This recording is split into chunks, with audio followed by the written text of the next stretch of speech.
রাইবা আন্নাহুম হুম আহলে সুন্নাত ওয়াল জামাআহ। ওই দলটা, যে দলটা শেষ পর্যন্ত নবীর উপরে, সাহাবীর উপরে, আমার ওলি আল্লাহর উপরে অটল থাকবে, সেটাই হচ্ছে একমাত্র আহলে সুন্নাত ওয়াল জামাত। জবান খুলে বলি আল্লাহু আকবার।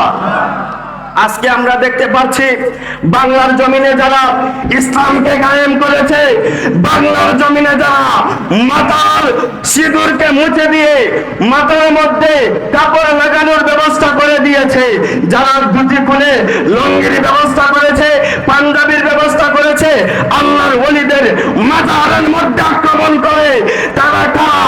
তারাই হচ্ছে আজ থেকে 1000 বছর পূর্বে রাসূল বলেছেন ওই হচ্ছে 73 ফিরকার 72 ফিরকা, যারা জাহান্নামের আগুনে জ্বলবে, আর একটা দল জান্নাতে যাবে, যারা মাথার আক্রমণ করবে না, আল্লাহর ওলিদের অনুসরণ করবে, আল্লাহর ওলিদের অনুকরণ করবে, আর 72 ফিরকা যারা জাহান্নামে যাবে, তারাই আল্লাহর ওলিদের আক্রমণ করবে। ঠিক কিনা বলুন? আল্লাহর ওলি ছাড়া কোনো বিকল্প? রাসূল বলেছেন আমি চলে যাব, কিন্তু আমার ইসলামের কাজ তেমন থাকবে না। আল বেলায়াতু জিল্লুন নবুওয়াত, বেলায়াত হচ্ছে নবুয়তের ছায়া মুবারক। সুবহানাল্লাহ বলুন। আচ্ছা বলুন, আপনাদের কাছে আমার প্রশ্ন, আজকে যে আমরা এই জায়গার মধ্যে এসেছি, এই জায়গার মধ্যে কি আসার জন্য, আমাদেরকে মুসলমান বানানোর জন্য বাংলার জমিনে কোন সাহাবে কেরাম এসেছিলেন? কোন তাবি এসেছে? কিতাবের মধ্যে ইতিহাস করলে দেখা যায় কোন সাহাবী আসে নাই, তাবি আসে নাই, তাবে তাবি আসে নাই, আইম্মায়ে মুজতাহিদ আসে নাই, সলফে সালেহিন আসে নাই। এসেছে কারা? আল্লাহর ওলিগণ এসেছে। ঠিক কিনা বলুন? আল্লাহর ওলিদের সোহবতে আজকে আপনি মুসলমান হয়েছেন। আল্লাহর ওলিদের সোহবতে টুপি পাইলেন, দাড়ি পাইলেন, জুব্বা পাইলেন, সবকিছু পাইলেন, কিন্তু আল্লাহর ওলিদের বিরোধিতা করলেন, সেই আমল আপনার কোনোদিন কাজে আসবে? সেই জন্য কবি বলেন उसके लाख सिजदे भी काम नहीं आएगा, अजमत मोहम्मद से कलब जिसका खाली है। सुबहानाल्लाह বলুন। তিনি বলতেছেন उसके लाख सिजदे भी, আপনার আমলের মধ্যে, জিন্দেগির মধ্যে লাখ লাখ সিজদা থাকতে পারে, কোনো কাজে আসবে না। उसके लाख सिजदे भी काम नहीं आएगा, আজমতে মোহাম্মদ সে। আরে আপনার কলবে রাসূলুল্লাহ থাকতে হবে, আপনার কলবে রাসূলুল্লাহর প্রেম করতে হবে, আপনার কলবে আহলে বায়াতের প্রেম করতে হবে, তাহলে আপনার সেই আমলগুলো কাজে আসবে। বলি সুবহানাল্লাহ।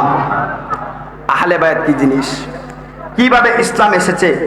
যেহেতু এটা বেলায়াতের একটি মারকাজের দরবার, সেই জন্যে আহলে বায়াত থেকে সেই দরবারের পক্ষে কিছু কথা বলতে হবে। কারণ বেলায়াতের সম্রাট হচ্ছে আহলে বায়াতের একজন, তিনি হচ্ছে হযরত আলী কাররামাল্লাহু ওয়াজহুল কারীম। সুবহানাল্লাহ বলুন। তিনাকে বলা হয় বেলায়াতের সম্রাট। কেন বলা হয় বেলায়াতের সম্রাট? কারণ হলো রাসূল সাল্লাল্লাহু আলাইহি ওয়াসাল্লাম বলেন পৃথিবীর জমিনের মধ্যে একজন ব্যক্তি, সকল সাহাবীর ক্ষেত্রে আমরা যখন নাম আসে তখন আমরা বলি কি রাদিয়াল্লাহু তাআলা আনহু, কিন্তু হযরতে আলী রাদিয়াল্লাহু তাআলা আনহুর নাম যখন আমাদের মাঝে চলে আসে আমরা বলি কি কারামাল্লাহু তাআলা ওয়াজহাহুল কারীম। ঠিক কিনা বলুন? কেন আমরা বলি?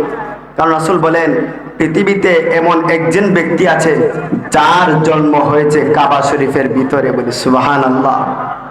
তিনি হচ্ছে বেলায়াতের সম্রাট। হযরতে আলী রাদিয়াল্লাহু তাআলা আনহু হচ্ছে বেলায়াতের সম্রাট। তিনি এত এলম পাইল কোথায়? এত এলম তিনি কিভাবে পেলেন?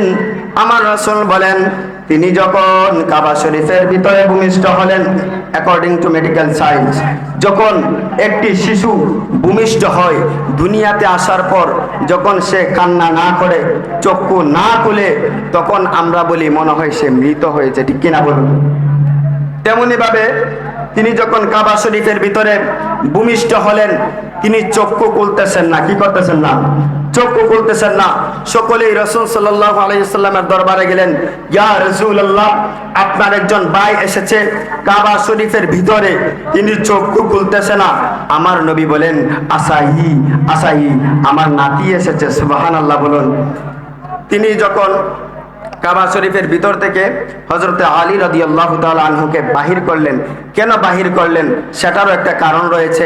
বাহির করার কারণ হলো ওই সময়ে কাবা শরীফের ভিতরে 360টি মূর্তি ছিল, সেই কারণে তিনি বাহির করলেন।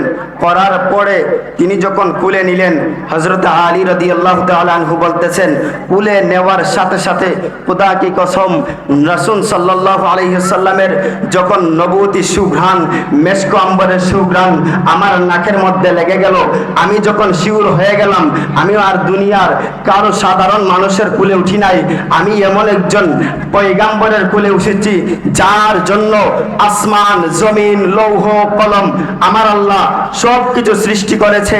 আমি যখন বুঝে গেলাম, আমার চক্ষু আর বন্ধ রাখতে পারলাম না, আর বন্ধ রাখতে পারলাম না, আমি চক্ষু খুললাম, মুষ্টি একটি হাসি দিলাম।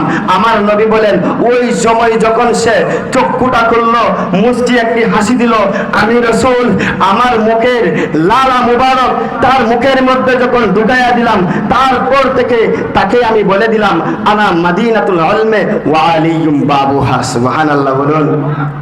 আপনি যত বড় এলেমদার হন না কেন, হযরত আলীর প্রেম ভালোবাসা যদি আপনার কলবে না থাকে, আপনার ডিগ্রি যত বড়ই হোক না কেন, আপনি যত বড় আজহারের সনদ থাকুক না কেন, আমরা আশেকে রাসূল যারা রয়েছি, আশেকে আহলে বায়াত যারা রয়েছি, আহলে বায়াতে প্রেমিক যারা রয়েছি, আমরা আপনাকে জুতার মূল্য দিতে মনে করি না। কারণ আমার নবী বলেছেন, আনা মাদিনাতুল ইলম ওয়া আলিয়ুম বাবুহা। আলীর প্রেম নাই, তোমার এলেমের কোনো দাম নাই। আলীর প্রেম নাই, তোমার আমলের কোনো দাম নাই। আলীর প্রেম নাই, তোমার সেই এলেম, আলম, দাড়ি, জুব্বা যা কিছু রয়েছে সেগুলোর কোনো মূল্য নাই। আলীর প্রেম কিভাবে থাকতে হবে? আলী, হযরত আলী রাদিয়াল্লাহু তাআলা আনহুর সুযোগ্য সন্তান হযরতে ইমাম হুসাইন রাদিয়াল্লাহু তাআলা আনহু বলেন, আলীর প্রেম নাই, আহলে বায়াতের প্রেম নাই, কিভাবে তোমরা বুঝতে পারবা? এটা বোঝার জন্য আমি হুসাইন রাদিয়াল্লাহু তাআলা আনহু কারবালার প্রান্তরে আমার গলা থেকে কেন রক্ত ঝরিয়েছি সেই ইতিহাস যদি তোমরা জানতে পারো, তাহলে তোমরা দুনিয়াতে হুসাইনি, ইয়াজিদি, 72 ফেরকা তোমরা চিনতে পারবা। সুবহানাল্লাহ বলুন। আমাদের চিনার দরকার আছে না নাই? কারবালার প্রান্তরে নামাজ হয়েছিল দুই রকম। কয় রকম? কথা বলবেন, কয় রকম? দুই রকম। একজন তীরের আঘাত নিয়েও নামাজ আদায় করেছিল, আরেকজন তীর নিক্ষেপ করেও নামাজ আদায় করেছিল। এখন আপনি বুঝতে হবে কোন নামাজ আল্লাহর দরবারে কবুলিয়ত হবে। হযরত হুসাইন রাদিয়াল্লাহু তাআলা আনহু বলেন, আমি কেন ওই কারবালার প্রান্তরে শহীদ হয়েছিলাম? কারণ আমার আল্লাহ পাক রব্বুল আলামিন কুরআনুল কারীমের মধ্যে বলেছেন, ইন্নাল্লাযীনা ইউবাইয়ুনাকা ইন্নামা ইউবাইয়ুনাল্লাহ ইয়াদুল্লাহি ফাওকা আইদিহিম। আমি কেন কাল ওই কারবালার প্রান্তরে আমার গলা থেকে রক্ত জড়িয়েছি? ওই দিন যদি আপনি গলা থেকে রক্ত না জড়াতেন, ইয়াজিদের হাতে হাতটা দিয়ে দিতেন, ক্ষমতা যদি তাকে দিয়ে দিতেন, আপনি যদি তার সাথে স্যাক্রিফাইস করে দিতেন, আপনার সন্তান 72 জন আহলে বায়াত তো শহীদ হতো না, হযরতে কাসেমের ডানা তো কাটা যেত না, আলী আসগর তো শহীদ হতো না, আপনার গলা থেকে তো রক্ত যেত না। হুসাইন বলে, আমি কিভাবে ইয়াজিদের হাতে হাতটা রাখবো? সেটা তো আমার একার হাত না। আমার আল্লাহ কোরআনে বলেছেন, ইন্নাল্লাযীনা ইউবাইয়ুনাকা হাবিব, যারা আপনার হাতে হাত রেখেছে, ইন্নাল্লাযীনা ইউবাইয়ুনাকা, কাদারা রাসূলকে বলেছেন, যারা আপনার হাতে হাত রেখেছে, ইন্নাল্লাযীনা ইউবাইয়ুনাকা ইন্নামা ইউবাইয়ুনাল্লাহ, তারা আল্লাহর হাতে হাত রেখেছে। আর যারা আল্লাহর হাতে হাত রেখেছে তারা কোনোদিন বেঈমানি করতে পারে না, তারা কোনোদিন বাতিলের সাথে হাত মিলাতে পারে না। ঠিক কিনা বলুন? সেই জন্য তিনি হাত মিলান নাই। তিনি বলতেছেন, এটা আমার একার হাত না, আমার এই হাতের উপরে রয়েছে আমার বাবা আলীর হাত রয়েছে, এই হাতের উপরে হযরত উসমান জি নুরাইনের হাত রয়েছে, এই হাতের উপরে হযরতে ফারুক আজমের হাত রয়েছে, এই হাতের উপরে সিদ্দিক আকবরের হাত রয়েছে, এই হাতের উপরে আমার নানার রিসালাতের হাত রয়েছে, এই হাতের উপরে যেই হাতের উপরে আমার নবীর হাত থাকে আল্লাহ বলেছেন ওই হাতের উপরে স্বয়ং আল্লাহ হাত থাকে। আমি যদি আজকে এই হাতটা ইয়াজিদের হাতে দিয়া দেই তাহলে কাল হাসরের ময়দানে যদি আমার আল্লাহ আমাকে কাঠগড়ায় দাঁড় করিয়ে বলে দুনিয়াতে তুমি সামান্য একটু ক্ষমতার জন্য ওই হাতটা ইয়াজিদের হাতে তুমি দিয়ে দিয়েছিলা, তাহলে আমি হুসাইন আটকা পড়ে যাব, আমি কোনোদিন হাত দিতে পারবো না। আমার একার হাত না, এই হাতের উপরে আল্লাহর হাত রয়েছে, প্রয়োজনে বলা চলে যাবে, হাত দেওয়া যাবে। সেই কারণে তিনি হাত দেন। আমাদের মাঝে এখন অনেক কম্প্রোমাইজ, স্যাক্রিফাইস আছে না নাই? ছেলে বাতিল হয়ে গেছে, ছেলেই তো হয়ে যাক, সমস্যা নাই, কিচ্ছু করতে পারি না, আমার রক্ত কিভাবে করব, ছেলে হয়ে গেছে সমস্যা নাই। মেয়ে বিবাহ করতেছেন বাতিলের সাথে, স্যাক্রিফাইস করে নিলেন। আপনি এখন বলতে পারেন হুজুর ওরাও তো নামাজ পড়ে, আমরাও নামাজ পড়ি, ওদেরও দাঁড়িয়ে আছে আমাদেরও দাঁড়িয়ে আছে, ওদেরও জুব্বা আছে আমাদেরও জুব্বা আছে। এই প্রশ্নটা আমাকে না মাওলা হুসাইনকে করেন। আর কারবালার প্রান্তরে তো হুসাইনের মুখেও দাঁড়িয়ে ছিল, ইয়াজিদের মুখেও দাঁড়িয়ে ছিল, ঠিক কিনা বলুন? শুধু দাঁড়িয়ে দেখলে মুসলমান বলা যাবে? দাঁড়িয়ে নাম মুসলমান নয়। আরে আপনার ঈমান হচ্ছে কলবের ব্যাপার। বিশ্ববিখ্যাত কিতাব ফাজিল ক্লাসের মধ্যে পড়ানো হয়, সেই কিতাবের মধ্যে বলতেছেন ইকরার বিল লিসান তাসদীক বিল জানান। আপনার আমল হচ্ছে মুখের বিষয় আর আপনার ঈমান হচ্ছে কলবের বিষয়। জানান দিয়ে কলব বলা হয়েছে। আপনার কলব যদি ঠিক না থাকে তাহলে আপনার মুখের আমলের কোনো দাম নেই।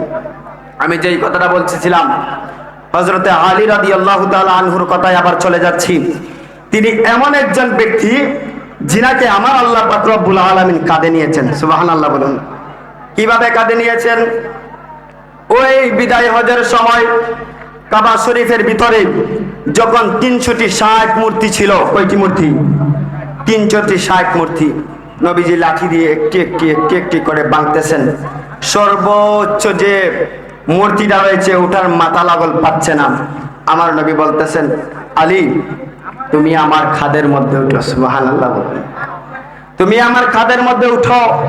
আমার নবী বলতেছেন আলী ওই বড় মূর্তিটা ভাঙতে হবে। আলী বলেন ইয়া রাসূলুল্লাহ আমি কিভাবে আপনার গায়ের মধ্যে গর্দান মুবারকের মধ্যে আমি কিভাবে কদম রাখবো? আপনি তো কোনো সাধারণ নবী না, যে নবীর উম্মত হওয়ার জন্য 1 লক্ষ মতান্তরে 2,24,000 পয়গাম্বর কেঁদেছে। আমি কিভাবে আপনার এই গর্দানের মধ্যে কদম রাখবো? চলতেছে। নবীজি বলতেছেন আলী তুমি উঠো। আলী বলে নবী না আপনি উঠেন। এইভাবে চলতেছে চলতেছে। হঠাৎ করে আমার নবী আলীর বাইনা রাখতে গিয়ে আলীর খাদের মধ্যে উঠলেন। উঠার পরে হযরত আলী রাদিয়াল্লাহু তাআলা আনহু উঠতে পারতেছে না। সুবহানাল্লাহ। উঠতে পারতেছে না। তিনি কেন উঠতে পারতেছে না? হযরত আলী রাদিয়াল্লাহু তাআলা আনহু বলেন ইয়া রাসূলুল্লাহ আমি তো কোন সাধারণ আলী না, যে আলী 80 মণ খাইবারের যুদ্ধের মধ্যে 80 মণ দরজা উনি এক হাতে তুলতে পারতেন। বলি সুবহানাল্লাহ। যে ব্যক্তি 80 মণ দরজা এক হাতে তুলতে পারতেন ওই ব্যক্তির শক্তি কি সাধারণ শক্তি হতে পারে? কথা বলে সাধারণ শক্তি হতে পারে? উনি কেন তুলতে পারতেছে না? আমার নবী বলে আলী তুমি হচ্ছে বেলায়েত, আমি নবী হচ্ছি রিসালাত। সুবহানাল্লাহ। বেলায়েত থেকে রিসালাতের ওজন সবচেয়ে বেশি হবে, তুমি আমাকে তুলতে পারবা না। হযরত আলী রাদিয়াল্লাহু তাআলা আনহুকে যখন গর্দান মুবারকের মধ্যে তুললেন, তোলার পরে ওই বড় মূর্তিটা ভাঙলেন। আমার নবী বলতেছেন আলী তুমি তো কোনো সাধারণ মানুষের গর্দান মুবারকে উঠো নাই, তুমি কি দেখতে পাচ্ছ? তুমি কি দেখতে পেয়েছো একটু বর্ণনা করো। হযরত আলী রাদিয়াল্লাহু তাআলা আনহু বলেন ইয়া রাসূলুল্লাহ আমি দেখতে পাচ্ছি আমি যার গর্দান মুবারকের মধ্যে কদম রাখলাম আমি সাধারণ কোন মানুষের গর্দানে কদম রাখি নাই, আমি যখন কদমে কদম কদম রাখলাম, দেখতে পাচ্ছি এক এক করে 7টা আসমানের দরজা খুলে যাচ্ছে, আল্লাহর আরশে আজিমটা আমার হাতের সামনে চলে আসছে।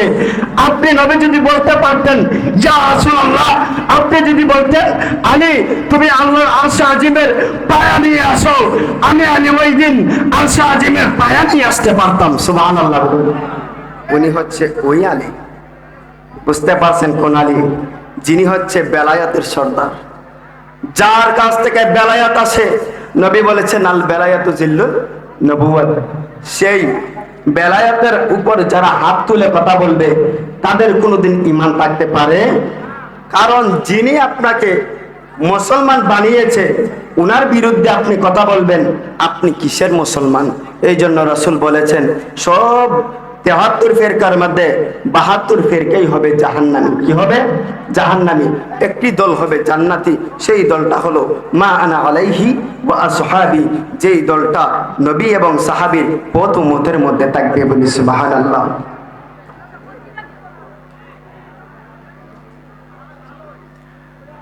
তো আল্লাহ পাক রব্বুল আলামিন, আমি হলাম স্টুডেন্ট মানুষ, আপনাদের দোয়ায় আছি চট্টগ্রাম জামিয়া আহমদিয়া সুন্নিয়া কামিল মাদ্রাসা অধ্যয়নরত। এখানে আসছি দোয়া নেওয়ার জন্য। সকলেই দোয়া করবেন আল্লাহ পাক রব্বুল আলামিন যেন সব সময় সুন্নিয়তের পতাকার নিচে তাকার মতো তৌফিক দান করেন। সকলে বলুন আল্লাহুম্মা আমিন। আর বিশেষ করে যে কথাটা আপনাদের কাছে অনুরোধ, আপনারা যেহেতু এটা বাড়ি এলাকা, যেহেতু মাছ মারার মধ্যে যান, আপনি অবশ্যই একটা ডোলা নিয়ে যান, যেটাকে বলেন সারা রাত্র আপনি মাছ মারলেন, ওই ডোলার নিচের তলাই যদি না থাকে, সারা রাত্র মাছ রাখলেন, মাছ থাকবে? থাকবে না। সকল কওমি বলেন, জামাতি বলেন, যে কোনো ক্লাসের মধ্যে যান, একটি হাদিস ধরে দেওয়া হয়, আখলিস দীনাকা ইয়াকফিকাল আমালুল কলিল। আপনার ঈমানটাকে কাটি করুন, অল্প আমলই নাজাতের জন্য যথেষ্ট হইবে। আপনার ঈমান বাঁচায় রাখবেন, যাই রাখবেন তাই থাকবে। ঈমান নাই, আপনার উহুদ পাহাড় পরিমাণ আমল থাকলেও সেই আমল আপনার বরবাদ হয়ে যাবে। আল্লাহ পাক রব্বুল আলামিন সকলকে ঈমানের উপর অটল থাকার তৌফিক দান করুন। ওয়া আখিরু দাওয়ানা আনিল হামদুলিল্লাহি রাব্বিল আলামিন। আসসালামু আলাইকুম ওয়া রাহমাতুল্লাহি ওয়া বারাকাতুহু।